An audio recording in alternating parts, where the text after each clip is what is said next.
O Marcel, Pois é. nosso parceiro de rolês aleatórios, teve rolê aleatório lá na China, Marcel? Porque as imagens que eu vi não estavam no nível de South by, o Aqui a gente não fez o encontro nosso presencial, né? Você acha que a gente vai ser difundido assim? O Tem certas Marcel, coisas que a gente não registra, né? É melhor não registra. Não, foi registrar. registrado, Marcel. Foi registrado. Opa! Foi registrado. O que você estava foi registrado. Cara, eu só tenho a dizer que as malas do Gui dali já estavam pesadas, porque eu fui para lá para carregar a mala deles, porque esses caras fizeram praticamente tudo, e que dá dor nas costas. Não, eu tô brincando, cara, assim, puta, tem tanta coisa para falar e eu vou ter que sair daqui a pouco, mas assim, eu acho que a gente tem uma visão muito ocidentalizada aqui no Brasil, a gente é muito americanizado, a gente assiste filmes do Ocidente, a gente lê livros do Ocidente, a gente estuda cases do Ocidente, e a gente é um bando de ignorantes, porque a gente não tem a menor ideia da amplitude, da profundidade do povo oriental. São tantas nuances, tantas camadas que dá para a gente falar aqui, desde que a gente tem muito pouca informação, a gente vai muito pouco atrás, a gente vai 10 vezes para Disney, não vai uma vez para Shanghai, ou para Beijing, ou para Shenzhen, e é onde o mundo está vivendo de uma forma diferente, né? Eu digo que a gente foi literalmente pro futuro e voltou para o passado, porque a gente tem 12 horas de fuso. A gente foi para a China e para a Coreia do Sul, né? China, a gente foi para Beijing, Shenzhen e para Hong Kong, e depois fomos para Seul para fazer uma imersão de inteligência artificial na educação. Tivemos a oportunidade de visitar as melhores universidades da Ásia e da China e de Seul. Visitamos escolas, visitamos Hagwons, que são escolas preparatórias para vestibular, visitamos grandes empresas como Tao Education, como Tencent, como fomos no headquarter da Samsung. E eu acho que tem algumas coisas que são fundamentais para a gente falar aqui, né? Primeiro é puxar essa orelha de que a gente é muito ocidentalzinho e a gente não está entendendo o que está acontecendo na outra metade do mundo, que tem metade da população mundial e que a gente acha que é comunismo, que é não sei o que lá. A galera tá tão rasa, velho, que tá levando para um lado político que não é político. Eu não vi uma foto do Mao Tse Tung na China inteira, eu não vi uma foto do Xi Jinping, eu não vi nada relacionado ao comunismo, ao Partido Comunista Chinês.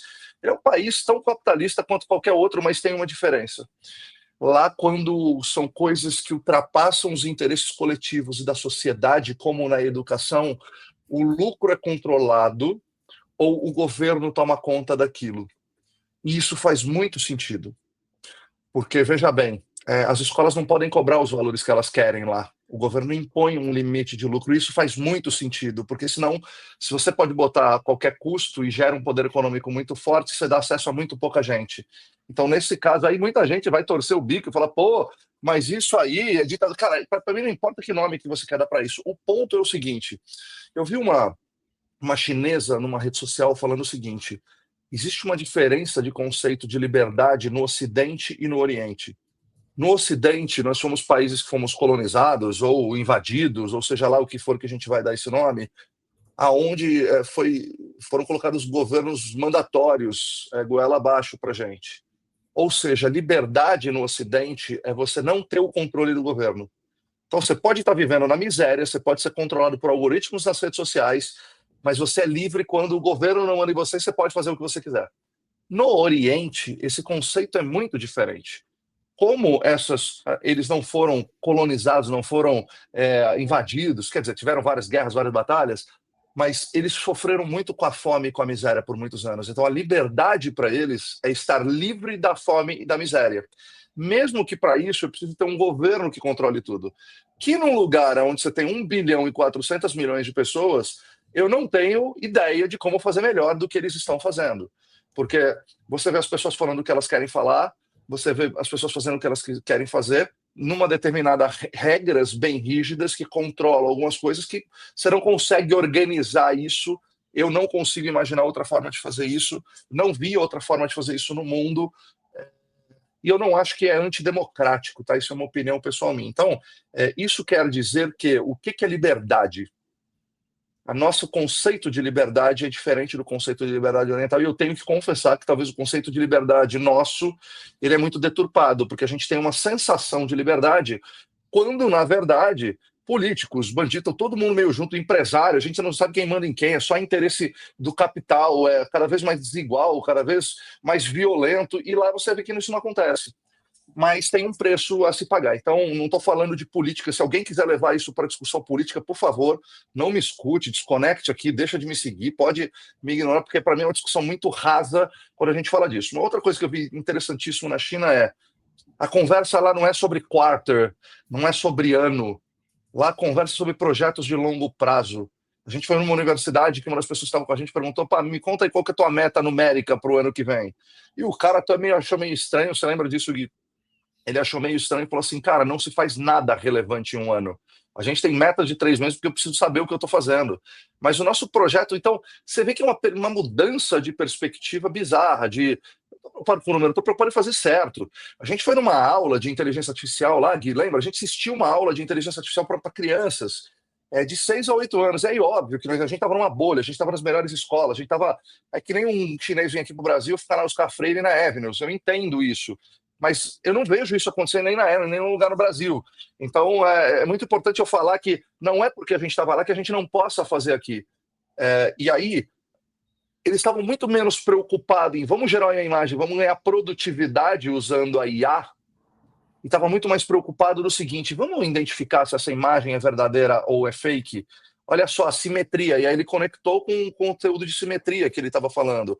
Olha que isso aqui é branco. Ah, então, tá vendo como é difícil descobrir o que é verdade do que é fake? Agora, e se a gente fizesse uma imagem ou um vídeo da Taylor Swift fazendo uma propaganda para o mercadinho da nossa família? Isso é legal ou não é?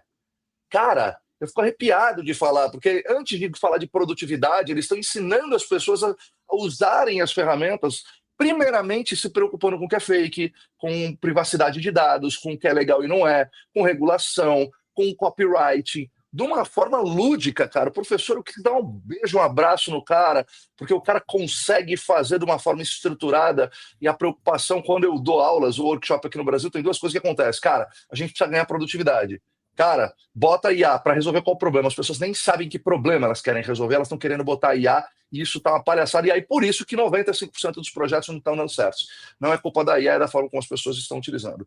Uma outra coisa que me chamou muito a atenção é todo mundo, todos os lugares que eu vou fazer treinamento, palestra, aconteceu a mesma coisa lá na imersão. Todo mundo que foi com a gente, todo mundo está procurando um case do segmento para simplesmente aplicar.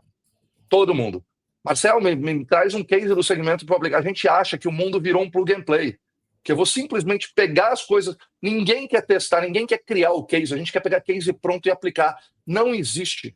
A gente não viu nada na China que a gente fala assim: nossa, que negócio diferente que ninguém jamais pensou.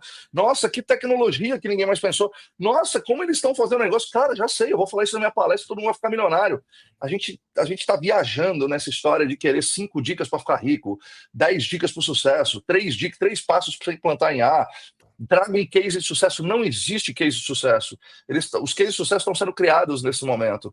E lá eles não estão preocupados em pegar cases de sucesso, eles estão preocupados em fazer o que deve ser feito, pensando que no longo prazo isso vai ser bom para a sociedade, vai ser bom para a educação, e esses pensamentos de longo prazo são muito fortes. Então, eu vou precisar sair, eu vou dar espaço até para o Kimura, que ele conseguiu reconectar aqui, mas, Renato, para mim, é muito mais sobre qual dica, que lugar mágico que você foi, o que você ouviu de diferente, é a gente começar a ser um pouquinho mais autodirigido no nosso aprendizado e não ficar esperando os outros, não ficar esperando as 10 dicas, o vídeo de 10 segundos que vai te ensinar tudo, não ficar esperando nenhum case mágico que você vai para lá para procurar um case mágico, você não vai encontrar, mas você vai encontrar uma mentalidade que une governo, universidades, escolas e iniciativas privadas que conseguem funcionar tão bem esse ecossistema que eles conseguem fazer o básico tão bem feito, muito estruturado numa lógica de longo prazo e de fazer certo, não de fazer só ao bem do capital. Aqui a gente está nessa retórica de que temos que, porque o capitalismo, tal, e essa liberdade econômica para o capitalismo está gerando uma concentração de poder tão grande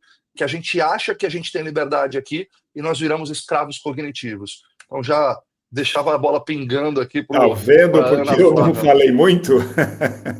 Cara, o Marcel, pede bônus na próxima, viu? Porque, cara, o Gui não pode viver sem você aí nessas missões, não. Sensacional. Ele esconde o jogo, ele esconde o jogo. Eu tô dando uma resumida, Renato, porque são coisas que...